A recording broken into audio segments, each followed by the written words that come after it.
There's a saying that says, success leaves clues. I've been fortunate for the past 13 years to meet and work with tens of thousands of people from all around the world to actually start distinguishing what is the difference between those who want to get rich and those who actually become rich. And I remember I'm going to start off because these 3 signs will indicate to you whether you will or won't. Now, it doesn't mean that it's destined and then you can't do anything about it. I also want to give you some action points that you can do. If you're not hitting all 3 right now, what can you do to change it?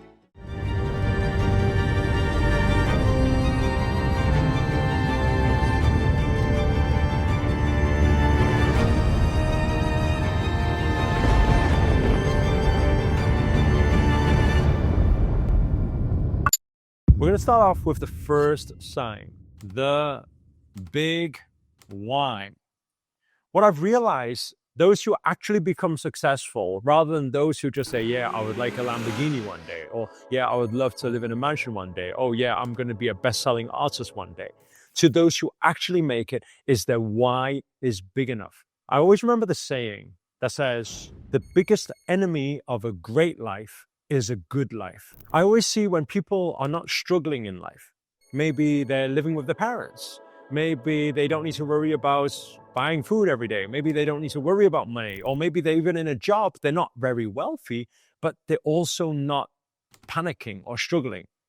They're not failing to make ends meet. They haven't got something bigger they need to look after, for example, their own children that they need to feed. When their why is not big enough, usually they take a procrastination approach, or their energy is not as big. Why? Because when we tap into our why, and that's why when we do intention setting, we always learn to tap into our why.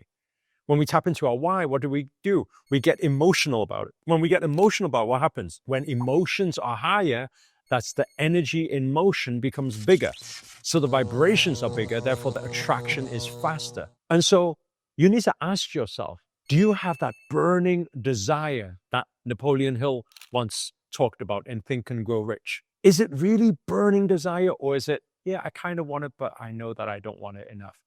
And if it's the case that you don't want it enough, and it's not that you're fighting for it every single day, you don't feel that energy that way, and sometimes you still procrastinate, then maybe you need to reconsider how to relight that fire that's within yourself. In our yogic practices, we call that our energy center, where our manifestation happens, our solar plexus, the fire in the belly. We need to relight it. There's certain breath works we can do. There's certain asanas we can do. There's certain meditations we can do to be able to reactivate, and you'll find that motivation, right? If anybody wants to learn more about the yoga, the science of yoga behind that fire in the belly, and you want to activate that thing, you can let us know inside the comments below. If there's enough demand for it, then I'll create a separate video to explain how you go about doing that, okay? The second sign is, does this person have, or are they using, a proven strategy?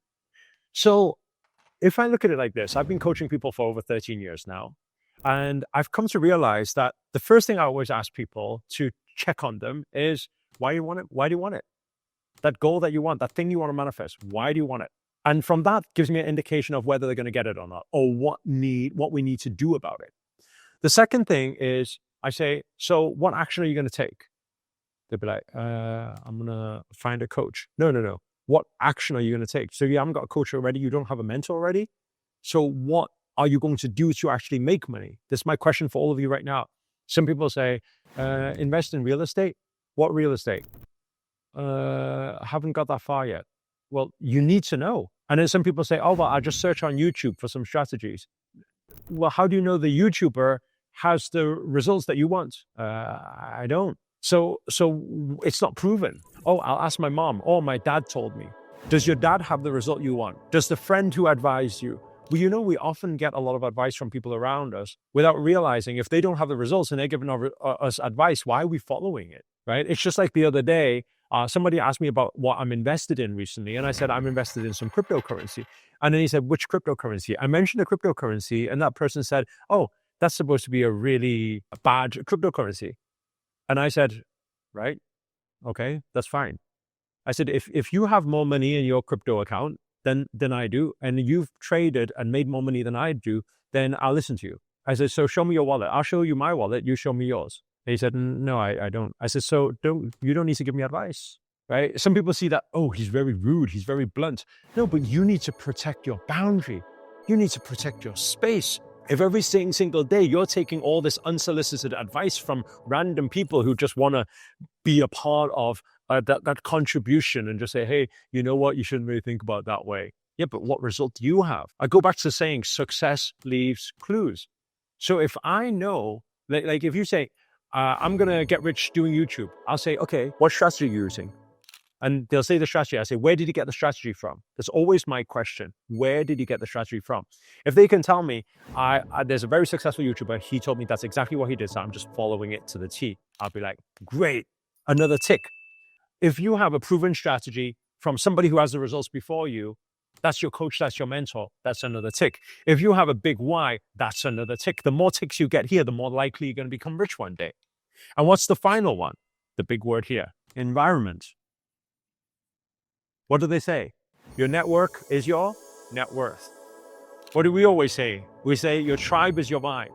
It's a vibrational frequency. My old mentor used to always say to me, show me your friends and I'll show you your future. You need to ask yourself a question. Your peer group, the people you hang around with every single day, do they have the results that you want? Are they rich? Are they wealthy? Are they rich and wealthy because they have taken it from their parents, or are they rich and wealthy because they have made it themselves? That's the difference too, by the way. You want to surround yourself with the people who have done it, because then you tap into that mindset. It starts shifting your mindset. Everything in manifestation starts with shifting your mind. You see, your thoughts create reality. So my question to you is, out of the 3, how many you got?